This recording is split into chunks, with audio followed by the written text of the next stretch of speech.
Kabanata 2171. Tumama ang suntok ni Severin kay Riley, at biglang lumiit ang mga pupils ni Riley ng husto. Agad na nabasag ang protective shield sa harap niya, at tumama ang suntok sa dibdib ni Riley na may malakas na bagsak.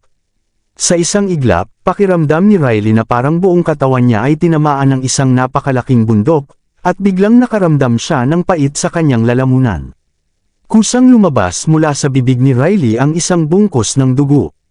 Nang makita ito ng mga disipulo sa paligid, hindi nila napigil ang sumigaw. Ano, hindi, nasugatan si Riley, oh my God, napakalakas ni Severin. Magsisimula pa lang sila at nasugatan na si Riley. Nakakakilabot iyan. Ang pagsusuka ng dugo at pinsala ni Riley ay hindi lamang nagpatigil sa mga disipulo sa paligid, kundi pati na rin sa 9 na Pickmasters na nakatayo sa gitna ng hangin, na nagulat nang makita ito. Lalo na sina Lesyon at iba pang Pickmasters na kakapusta lamang para suportahan si Riley, ay lubos na nagulat. Kung ikukumpara sa mga disipulo sa audience, lahat ng Pickmasters at Elders ay nasa 9th level ng Paragon Cultivation, kaya natural na hindi maihambing sa kanila ang paghusga ng mga disipulo. Lahat sila ay seryoso sa sandaling ito, at ang kanilang mga mata ay napakaseryoso. Napagtanto nila na ang lakas ni Severin ay tila higit pa sa inaasahan. Ang katawan niya ay napakalakas na parang mabagsik na hayop sa anyo ng tao. Kaya niyang saktan si Riley gamit lamang ang lakas ng kanyang katawan. Paano kung ibuhos niya ang lahat ng kanyang lakas? Hindi maisip ng mga Pickmasters. Gaano katagal ba nag-ensayo si Severin para makagawa ng breakthrough? Ang kanyang combat power ay umabot na sa ganitong antas. Damn it! Paano nag-ensayo ang batang ito? Paano naging katulad ng katawan ng tunay na dragon ang kanyang katawan, sabi ni Lesyon at iba pa ng palihim sa kanilang pagbulong. Hindi kalayuan, nakita ni na Miles, Daniela at iba pa si Riley na nagsusuka ng dugo at nasaktan. Ang kanilang mga mukha, gayunpaman, ay puno ng tuwa, at agad na nawala ang mga alalahanin sa kanilang mukha. Nakikita ni na Lesyon at iba pa na napakalakas ni Severin. Kaya niyang harapin ang atake ni Riley ng madali. Paano nila hindi nakita ito? Pagkatapos ng lahat, sila ay mga Paragon na 9th level at nakikita nila ito sa kanilang sarili. Nasiyahan si Miles nang maisip na sinadyang nagpusta sina Lesyon at iba pa upang tuksuhin siya. May pakiramdam siya na tiyak na hindi makakatalo si Riley kay Severin sa laban na ito.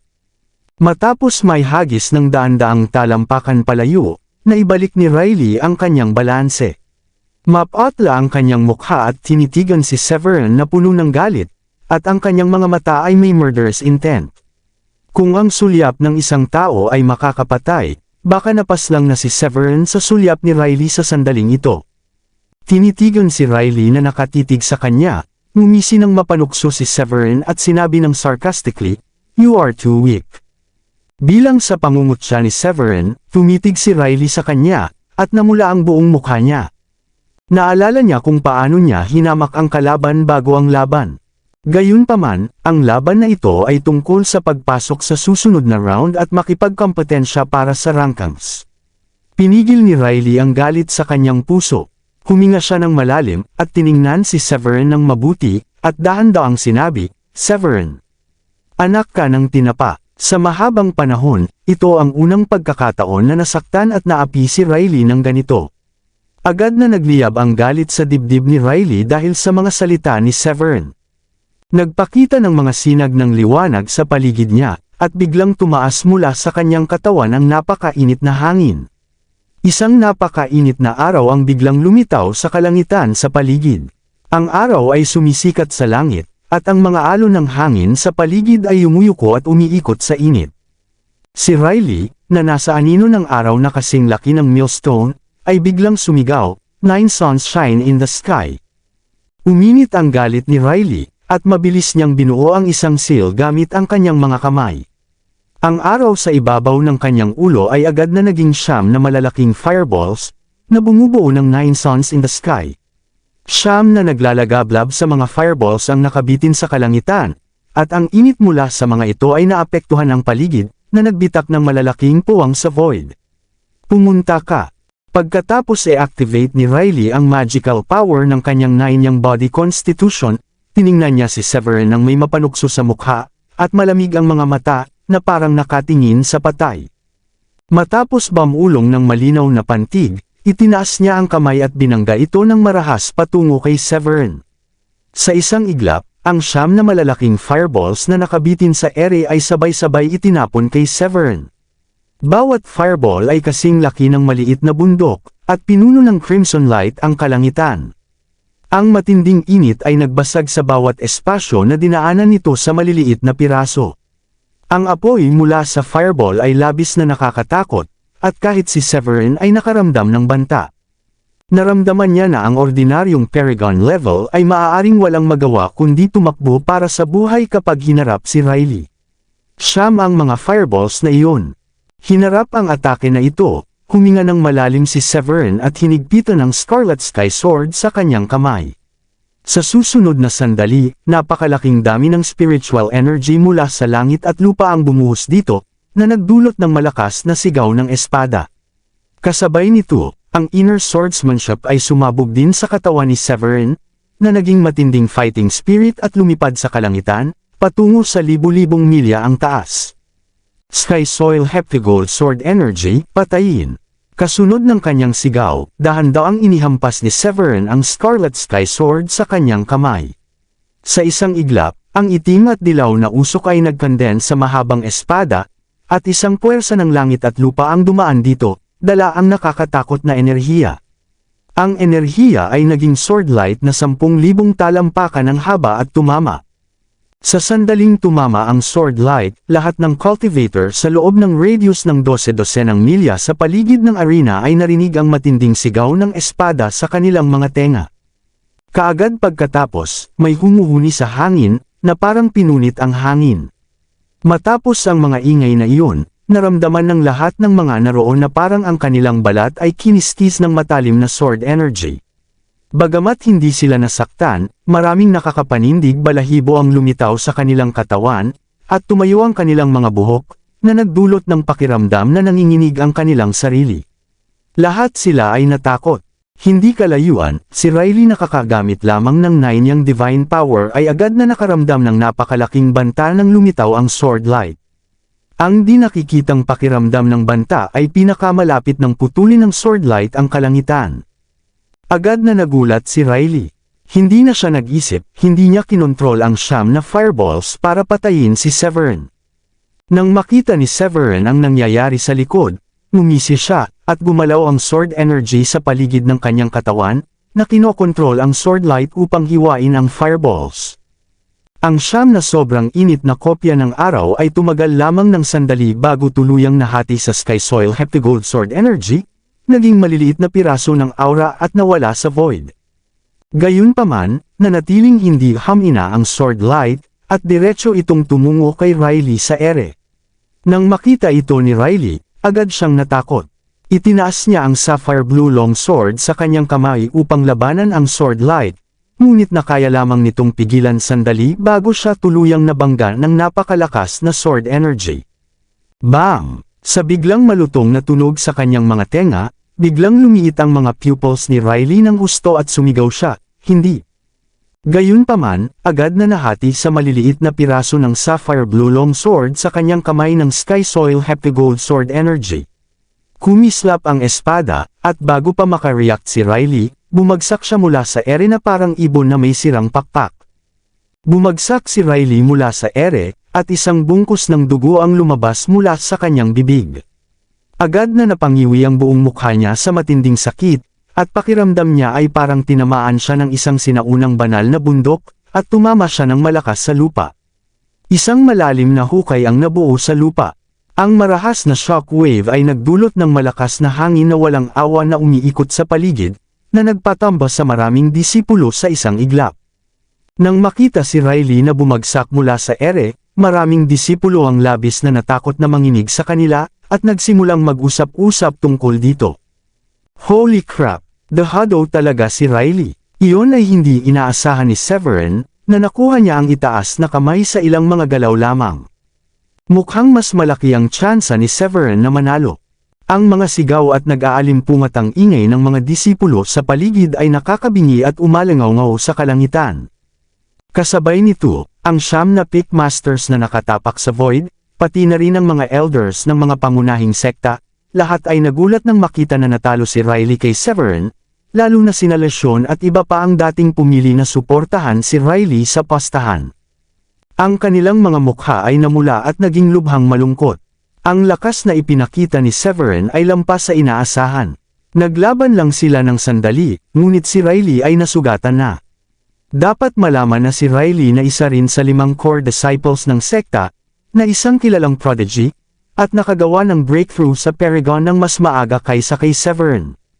Logically, ang lakas ni Riley ay dapat makasupol kay Severin, ngunit kabaligtaran ang nangyari. Bilang Pickmaster ng 9th level Paragon, matapos ang mga laban na ito, nakita na ni Lesyon na hindi makakatalo si Riley kay Severin. Kaya ang kanyang mukha ay namula at nakaramdam siya ng awa sa kanyang paboritong alaga. Kasabay nito, hindi kalayuan, sina Miles at iba pa na nakatutok sa kaganapan sa battlefield ay nakita na si Severin na nagsimulang supulan si Riley. Hindi napigilan ni Miles ang kanyang sarili na tumawa ng malakas, hahaha. Okay, hindi talaga nabigo ni Severin. Pagkatapos niyang tumawa, hinarap niya sina Lesyon at ang iba, na ang mga mukha ay kasing itim ng uling, at itinaas ang kanyang kilay ng mapanukso, na parang sigurado na siyang mananalo. Sa gitna ng hukay, dahan-daang tumayo si Riley mula rito, pinunasan ang dugo sa gilid ng kanyang bibig, at tiningnan si Severin ng may malungkot na ekspresyon, ang kanyang mga mata ay kumikislap ng di matatawarang murderous intent. Si Riley ay disipulo ng higit sa 10 taon at may pambihirang talento. Siya ay minsang pinuri bilang sidlang ng Holy King Realm ng mga elders ng sekta. Ngunit ngayon, lahat ng kanyang pagmamalaki ay nasira ng espada sa harap ni Severin. Sa lahat ng mga taon na iyon, hindi pa siya nakaranas ng ganitong malaking pagkatalo o ganitong kahihiyan. Si Riley, na may mabagsik na mukha, mahigpit na ikinuyom ang kanyang mga kamao, at ang kanyang tinig ay malamig at matigas, tulad ng malamig na hangin na humahaplos sa sinaunang yelo, pinapalamig ang paligid ng isang layer ng yelo. Severin Foylet, papatayin kita. Habang sinasabi niya ito, biglang lumipad si Riley mula sa hukay. Ang kanyang mga paa ay nakatapak sa void, at ang kanyang itim na buhok ay sumasayaw. Ang murderous aura na hinalo sa Paragon level aura ni Riley ay agad na naging isang di nakikitang shockwave, na sumilay sa kalangitan at diretso sa mga ulap, na nagbutas ng mga butas sa puting ulap na libu-libong milya ang taas sa kalangitan. Di nagtagal, isang nakakatakot na aura ang sumabog mula sa katawan ni Riley, at nagliyab ang apoy sa paligid niya. Sa loob lamang ng ilang hinga, lumakas ang maliit na apoy at tinakpan ang buong katawan ni Riley. Ang mga apoy na ito ay talagang kakaiba. Maliwanag na pula ang kulay, ngunit wala itong init na parang virtual na bagay. Gayunpaman, malinaw na naramdaman ni Severin na lumitaw ang mga apoy, ang void sa paligid ay yumuko at naikot. Maraming kapangyarihan ng langit at lupa ang tila naging sustansya, na pinapalago si Riley, at pinapalakas ang kanyang aura ng labis-labis. Si Riley, na nakasuot pa rin ng kanyang lumilipad na damit, ay dahan-daang tumuro sa void, at biglang lumitaw mula rito ang isang maliit na kampana na kasing laki ng palad. Ang kampana ay naglalagablab na pula, at ang ibabaw nito ay naglalaman ng kapangyarihan ng langit at lupa at ng mga prinsipyo ng batas. Ang espiritu ng high-grade spiritual treasure sa kampana ay yumanig sa paligid, na nagdulot ng pagkabasag ng espasyo, at ang nakalantad na void ay nagbukas ng isang malaking piraso ng 9 heavens gang wind. Kinuha ni Riley ang kampana, dahan-daang inalog, at agad na nagbasag ang void sa paligid. Maraming lupa, tubig, hangin, at apoy ang lumitaw. Ang kampana ay parang black hole, na niloloko ang lahat ng paligid na lupa, tubig, hangin, at apoy sa isang iglap, at lumaki sa laki ng millstone. Kasabay nito, ang purple-red na apoy na nagmumula sa katawan ni Riley ay bumuhos sa kampana, na nagdulot ng malakas na liwanag mula rito. Biglang, parang isang liwanag na milyon-milyong beses na mas maliwanag kaysa sa araw na lumilitaw sa buong kalangitan. Sa liwanag na iyon, isang pulang sinag ang tumagas sa void, na winuwasak lahat ng bagay sa daan nito ng sobrang bilis, papunta kay Severin. Sa sandaling lumitaw ang atakeng ito, nagbago ang kulay ng langit at lupa, at ang espasyo ay yumuko at bumagsak, na parang winasak ang mundo, na tinakpan ang buong kalangitan sa itaas ng arena. Nang makita ito ng 9 na Pickmaster sa kalangitan, biglang nagbago ang kanilang mga ekspresyon at sumigaw. Isa ba itong martial skill na pinagsasama ang mahiwagang kapangyarihan ng 9 yang body constitution ni Riley at ang Crimson Bell? Damn it! Namumula ang tingin ni Riley, todo siya rito. Ang puso ng mga pangunahing Pickmasters ay mabilis ang takbo, dahil ang atake ni Riley ay lumampas sa kakayahan ng level 1 Paragon. Kahit ang mga cultivator na kakagawa lang ng breakthrough sa level 2 Paragon ay mamamatay kung matatamaan. Ang ganitong klase ng martial arts at supernatural powers ay maaari lamang gamitin kapag nagiging Scarlet Gaze at may maximum killing intent. Sa normal na laban sa arena, sa proteksyon ng arena formation, gagamit lamang ng isang tao ng dami ng kasanayan at kapangyarihan. Nakita rin ni Severin na nagiging pula ang tingin ni Riley at naging sobrang mabagsik ang kanyang atake. Dahil dito, hindi na nagatubili si Severin. Ang espiritual na enerhiya ng langit at lupa sa kanyang katawan ay kumulo, na pinagalaw ang mga bituin sa kalangitan, at naging punong kapangyarihan ng langit at lupa.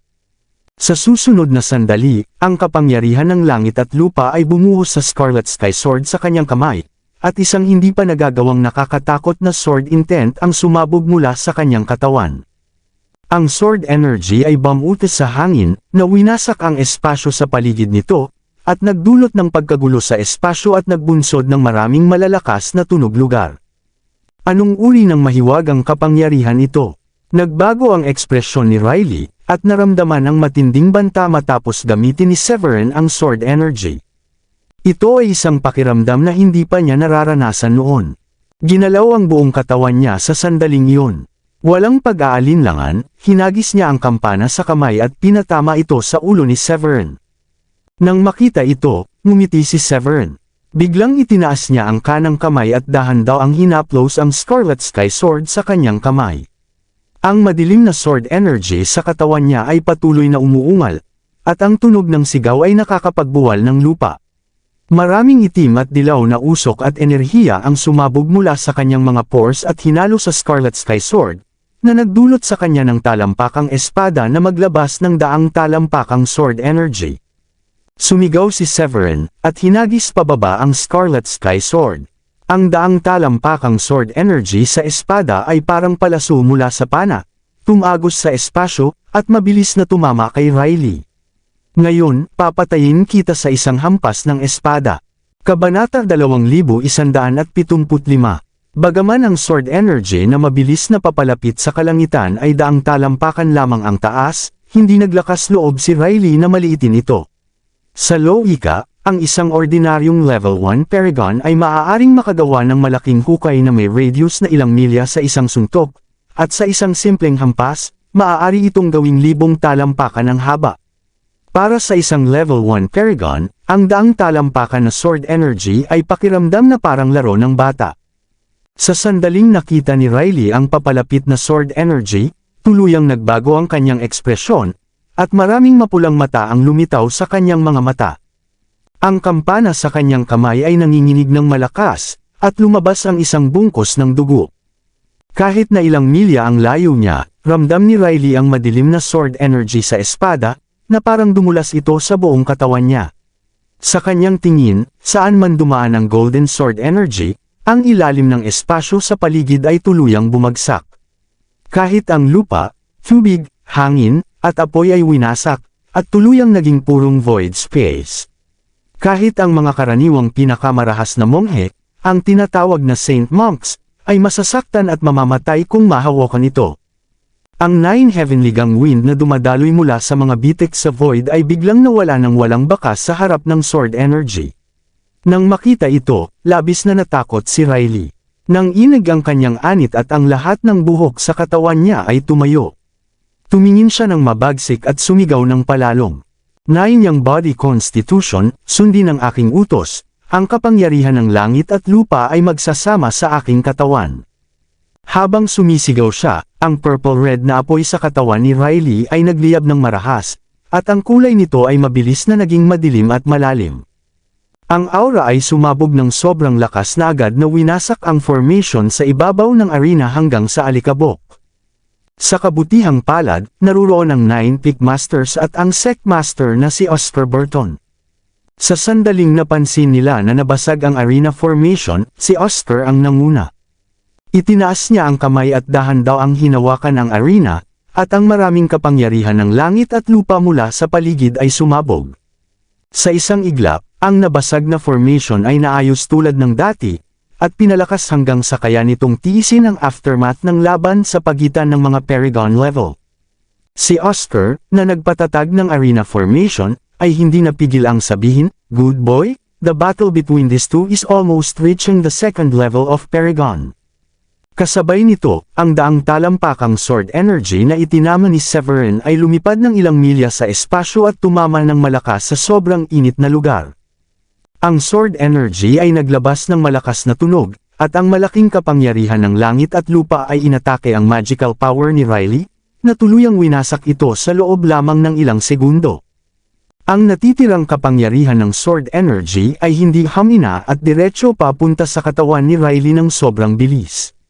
Bago pa man makarespond si Riley, ang mga itim na apoy sa paligid niya ay biglang sumabog sa isang malakas na shockwave, at ang napakatalim na sword light ay patuloy na sumisira sa enerhiya, dugo, at apoy sa kanya. Nang makita ang sword energy na papalapit sa kanya, naging balisa si Riley. Gumawa siya ng seal gamit ang parehong mga kamay, at lahat ng cultivation power sa kanyang katawan ay sumabog, na sinusubukang gumawa ng huling depensa. "Hawakan mo." Nang makita ang eksenang ito, ngumiti si Severin ng may pang-uuyam.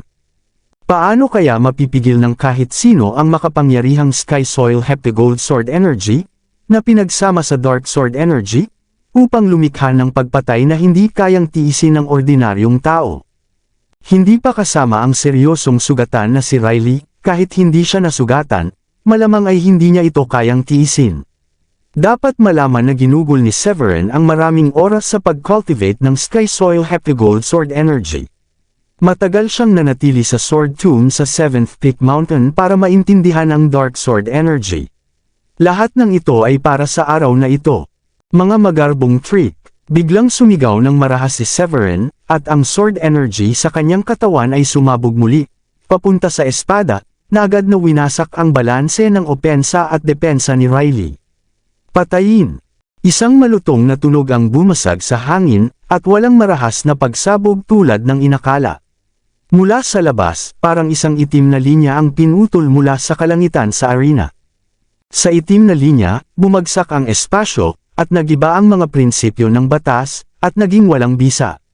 Sa gitna ng vacuum, nakatayo si Riley na nababalutan ng dugo.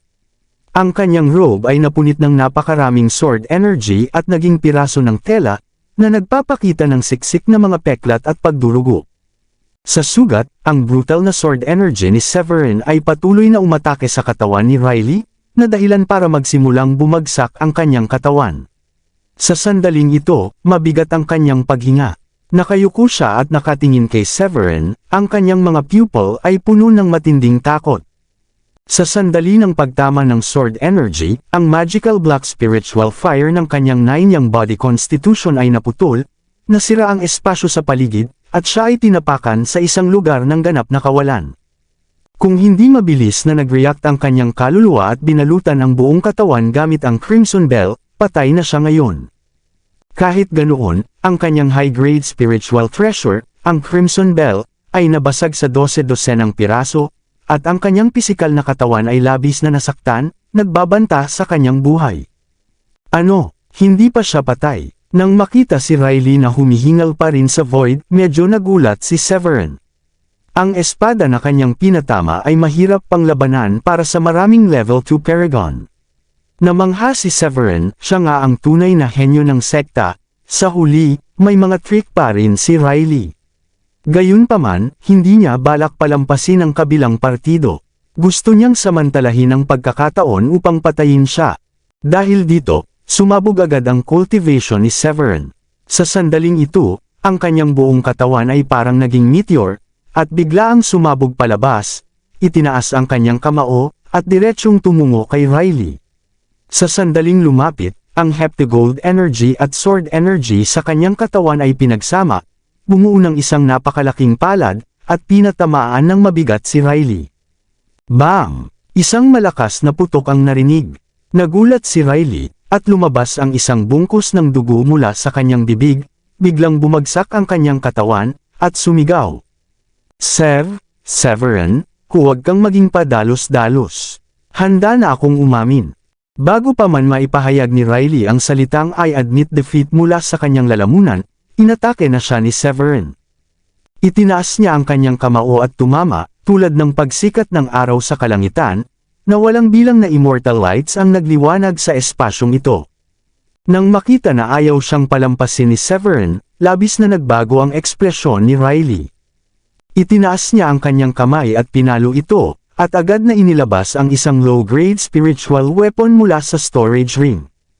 Sa sandaling lumitaw ang spiritual treasure na mukhang hiniling, itinaas ni Severin ang kanyang kamay at ginawa ang kanyang 5 daliri na parang mga kuko, at inactivate ang kanyang napakalakas na physical power. Ang katawan, na maihahambing sa katawan ng tunay na dragon, ay kinuha ang spiritual treasure mula sa mga bitin, at kumalat ang spiritual light at agad na ibinaba ang low-grade spiritual treasure sa isang spiritual tool. Damn! Sigaw ni Riley nang makita ang pagkawasak ng kanyang natitirang spiritual treasure.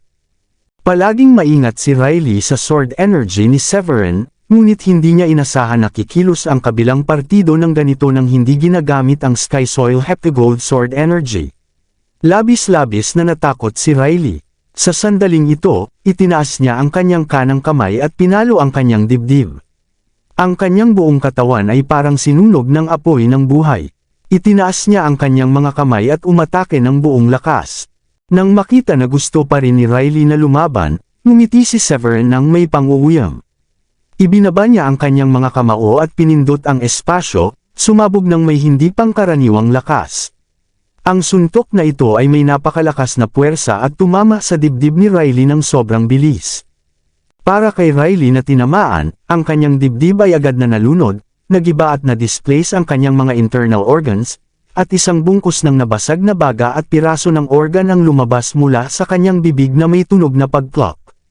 Ang napakalaking puwersa ay walang awa na winasak ang katawan ni Riley, sinira ito ng walang tigil, at piniraso ang kanyang mga organo at puso, ang apoy ng buhay na kanyang sinindihan, at winasak ang kanyang kaluluwa. Sa isang iglap ang katawan ni Riley ay naglalabas ng isang bola ng dugo at ulap, lumulutang sa espasyong ito ng void. Nang makita ang katawan ni Riley na naging isang bola ng dugo at ulap, namula ang mga mata ng lahat, lumiit ang kanilang mga pupil, at bumuka ang kanilang mga panga. Sabay-sabay na huminga ang mga disipulo sa paligid sa sandaling ito, na parang tumalon ang kanilang mga katawan mula sa lupa, at namamanhid ang kanilang mga anit, natakot ang kanilang mga mukha, at nanahimik. Biglang naging tahimik ang buong kalangitan. Sa sandaling ito, ilang Pickmasters ang nasa hangin. Nang makita si Riley na pinugutan ng ulo ni Severin at ang buong katawan niya ay naging dugo at ulap, natigilan ang mga Pickmasters sa kalangitan. Bahagyang nagbago ang mga mukha ni Lesyon at ng iba pang mga Pickmasters, at sila ay natulala.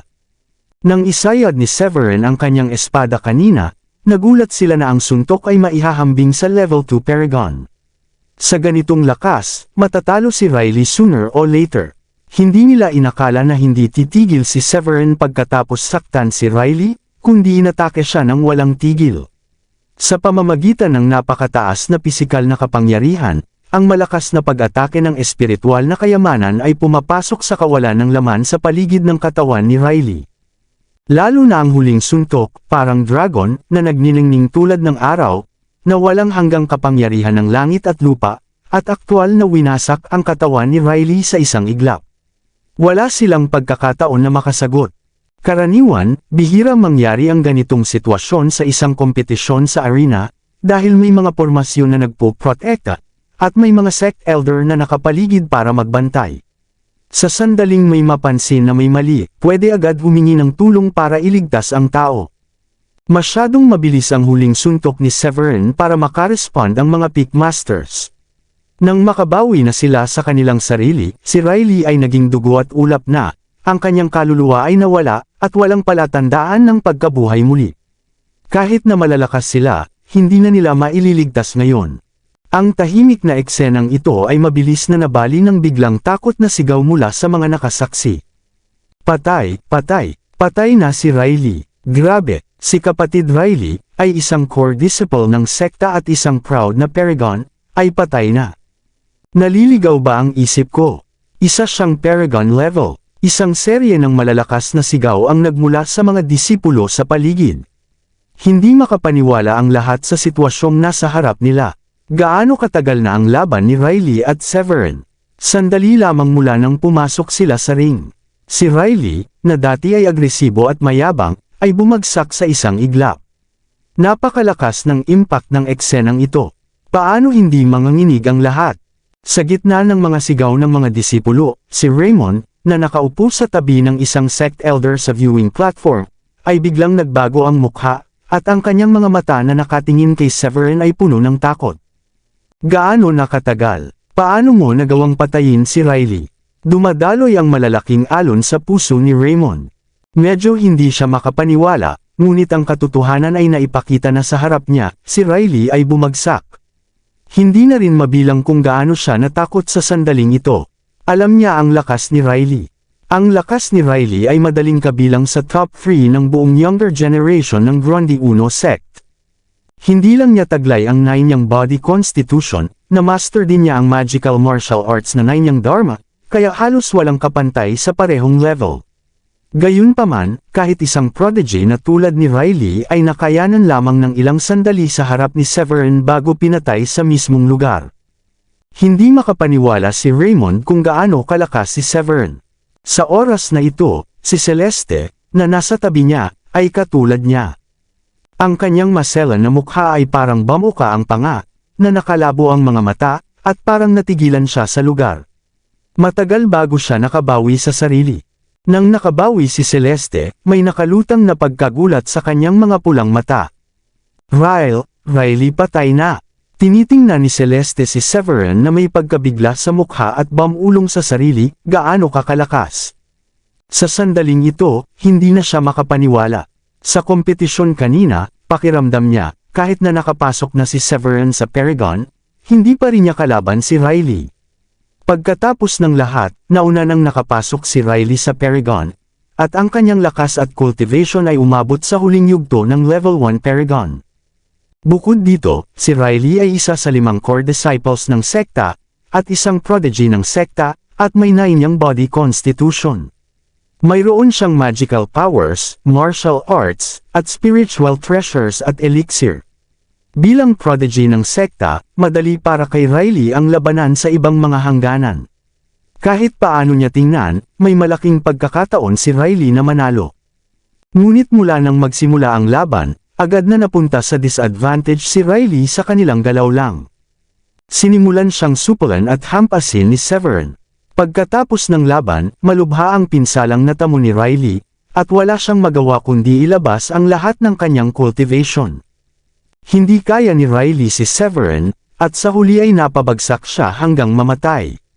Sa pag-iisip nito, si Celeste, na nakatingin kay Severin, ay nakaramdam ng paninikip sa anit at malamig na kilabot sa gulugod. Sa unang pagkakataon, naramdaman niya na kakaiba si Severin. Kasabay nito, si Carl, na nakaupo sa upuan na nakapikit ang mga mata at nakatutok, biglang bumukas ang kanyang mga mata nang bumagsak si Riley. Sa unang pagkakataon, lumitaw ang emosyon ng solemnity, pagkagulat at takot sa dating kalmadong mga mata ni Carl. Tumangala siya sa arena na nawasak, na tiningnan ang dugo at ulap sa loob nito, at naramdaman ang aura ni Riley na mabilis na naglalaho sa pagitan ng langit at lupa. Nang makita ang eksenang ito, pakiramdam ni Carl ay parang nilamon ang kanyang buong katawan. Pagkatapos ng pagkabigla, tumalon siya mula sa upuan. Paano ito posible? Sigaw ni Carl, na namula. Kilala niya ang lakas ni Riley. Isa siya sa pinakamahusay na prodigy sa sekta, at hindi rin pangkaraniwan ang kanyang combat powers. Kahit noong kanyang panahon, maituturing si Riley na bihirang talento. Ngunit sa sandaling ito, namatay siya sa kamay ni Severin. Si Severin, na huli pa lang nakapasok sa Paragon, at isang cultivator na hindi gumamit ng pinakamagandang spiritual treasure sa laban. Kung ginamit ni Severin ang top-grade spiritual treasure, ang Flameless Pinnacle, maiintindihan pa rin ito, dahil ipinapakita lang niya ang kapangyarihan ng spiritual treasure. Ngunit ang hindi inaasahan ay ang pagiging pantay ni Severin kay Riley gamit lamang ang mid-grade spiritual treasure. Pagkatapos gamitin ang kakaibang sword energy, nagawa niyang patayin si Riley. Nang makabawi na si Carl mula sa pagkagulat, itinabi niya ang dating pagkadespresyo at tiningnan si Severin ng may solemn na tingin sa mga mata. Tinitingnan ang lumalakas na enerhiya at dugo sa katawan ni Severin na parang usok mula sa oven, bulong ni Carl sa sarili, malamang ang lakas ng batang ito ay maihahambing sa ikatlong antas ng Paragon. Hindi nakapagtaka na hindi kayang labanan ni Riley. Kung ikukumpara kay Carl, na medyo kalmado, si Spencer, isa pang successor na hindi kalayuan, ay nagulat sa sandaling iyon. Paano ito posible? Bulong ni Spencer na may pagkagulat sa mukha. Magkaibang league sila ni Riley, ngunit gamit ang Awakened True Dragon Treasure Body at ang kanyang malakas na pisikal na lakas, bahagya lang niyang nalampasan si Riley ng ilang puntos. Hindi na kaya ni Riley kahit isang sandali, na nagparamdam kay Spencer ng kaunting pagkabigla. Maraming salamat sa lahat ng sumusubaybay. Please subscribe and follow my YouTube and Facebook channel, Filipino Novel. Maraming salamat po. Nang makita ang pagkamatay ni Riley, napatingala si Spencer at nilunok ang kanyang laway, at tinitingnan si Severin na puno ng takot at kaba ang mga mata. Sa oras na ito, traumatized na siya kay Severin. Bagamat si Riley ay bahagyang mas mahina kaysa sa kanya, hindi naman siya masyadong mahina, ngunit maaari siyang patayin sa harap ni Severin na parang pagputol lang ng melon at gulay. Mabilis at tuloy-tuloy ang buong proseso. Dapat malaman na ang dahilan kung bakit tinatawag na prodigy ang isang tao ay dahil sa prodigy. Ang pakikipaglaban sa mas mataas na antas ay kasing dali ng pagkain at pag-inom. Ngunit si Riley, na kilala bilang prodigy, ay namatay sa kamay ni Severin. Paano hindi mararamdaman ni Spencer na parang siya na ang namatay? Tinitingnan si Severin na walang sugat sa void, nakaramdam si Spencer ng lungkot at hindi maiwasang manginig ang kanyang mga binti. Dapat aminin ang pagkatalo. Kailangan kong aminin ang pagkatalo. Determinado si Spencer na mag-ingat. Kung makakaharap niya si Severin sa susunod sa ring, kailangan niyang agad aminin ang pagkatalo upang maiwasan ang maging katulad ni Riley. Sa oras na ito, ang mga prodigy sa larangan at mga nakapaligid na disipulo ay lahat natakot at nagulat sa pagbagsak ni Riley. Ang siyam na Pickmaster sa langit ay nakabawi na rin sa sarili sa oras na ito, at lahat sila ay hindi natuwa. Pagkatapos ng lahat, patay na si Riley. Bilang mga tagapagligtas ng arena, nabigo na maka-respondi agad ang mga Pickmasters, at ito ay isang kapabayaan upang iligtas si Riley. Tinitingnan si Riley, na matagal nang naging blood mist, ngayon ay maaari na lamang nilang ilipat ang responsibilidad kay Severin. Dahil dito, namula ang mukha ni Lesyon. Tiningnan niya si Severin nang may masamang tingin, at sinabi sa malamig na tono, Severin, hindi mo ba alam na bawal pumatay sa kompetisyon sa ring? Kasabay nito, narinig ng mga Pickmasters ng First Mountain at Second na malapit lang ang mga salita at agad nilang naintindihan ang ibig sabihin ni Lesyon. Ngayon, tuluyang napatahimik si Riley, bumagsak ang kanyang kaluluwa, at wala nang makapagliligtas sa kanya. Ang tanging solusyon ngayon ay dakpin si Severin at dalhin sa hustisya. Nang marinig ito, inihilig ni Miles at ng iba ang kanilang mga leeg, ngunit sa huli, wala silang nagawa kundi manahimik. Ang pagka-panalo ni Severin laban kay Riley ay tunay na ikinatuwa ni na Miles, Daniela, at ng iba, ngunit nagdulot rin ito ng sakit ng ulo sa kanila. Ang pagkamatay ni Riley ay may malalaking implikasyon. Kung hindi maayos na haharapin ang bagay na ito, magkakaroon ng walang katapusang problema. Pagkatapos ng lahat, may mga patakaran ang sekta. Kung ang isang partido ay umamin ng pagkatalo sa kompetisyon sa arena, hindi na sila pwedeng magpatuloy sa pag-atake. Sa laban kanina, kahit hindi sinabi ni Riley ang mga salitang pagkatalo sa oras, gumawa si Severin ng mapanirang galaw at pumatay ng isang tao. Nako, kung hindi maayos na haharapin ang bagay na ito, baka hindi lang ma-disqualify si Severin sa kompetisyon, kundi maparusahan pa, naisip ni Miles sa sarili at biglang nag-alala. Maraming resources ang inilaan nila kay Severin. Kung madi-disqualify si Severin ngayon, magiging wala ang lahat ng kanilang naunang investments. Habang iniisip ni na Miles at ng iba kung paano ililigtas si Severin, ang mga Pickmasters mula sa second at third mountain sa tabi nila ay nag-isip din, at pagkatapos ay sinabi, Severin, hindi mo pinapansin ang mga patakaran ng sekta, at nagdulot ka ng casualties ng walang pahintulot, edi-disqualify kita sa kompetisyon ngayon. Kabanata 2180. Pagkatapos magsalita ng mga Pickmasters, biglang iniunat ni Leonel Eve, ang Pickmaster ng second mountain, ang kanyang braso. Ang kanyang 5 daliri ay naging kuko at hinawakan ang void. Sa isang iglap, isang di nakikitang puwersa ang bumalot sa katawan ni Severin. Nararamdaman ang biglang di nakikitang puwersa sa kanyang katawan, na nagpahinto sa espiritual na enerhiya ng langit at lupa sa kanyang katawan, hindi maiwasang umisi si Severin sa puso niya. Nilunok niya ng malamig, at biglang sumabog ang phantom ng maliit na espada sa kanyang katawan, na pinapataas ang madilim na espada na enerhiya sa kanyang katawan pataas sa langit, at agad pinutol ang kapangyarihan sa paligid ng kanyang katawan sa mga piraso. Nang makita na ng ahas si Severin na lumaban, biglang nakaramdam ng sama ng loob si Leonel, ang leader ng second mountain. Namula ang kanyang mukha at sumigaw siya, gaano ka katapang? Paano mo nagawang lumaban sa amin? Paparusahan kita ngayon. Bago pa niya natapos magsalita, biglang sumabog ang aura ni Leonel. Ang aura ng level 9 Paragon ay yumanig sa void, na nagdulot sa paligid ng espasyo na magbaluktot at bumuho. Ang nakapaligid na hangin ay agad na nagyelo at nagcondense sa hindi mabilang na mga kristal ng yelo at nyebe. Ang nakakatakot na presyon, ay parang isang eternal na banal na bundok, na nagpahirap at nagpahinto ng hininga sa lahat sa paligid niya. Nang makita ang eksenang ito, agad nang umisi si Severin. Bakit hindi ka tumayo at nagsalita noong papatayin ako ni Riley kanina?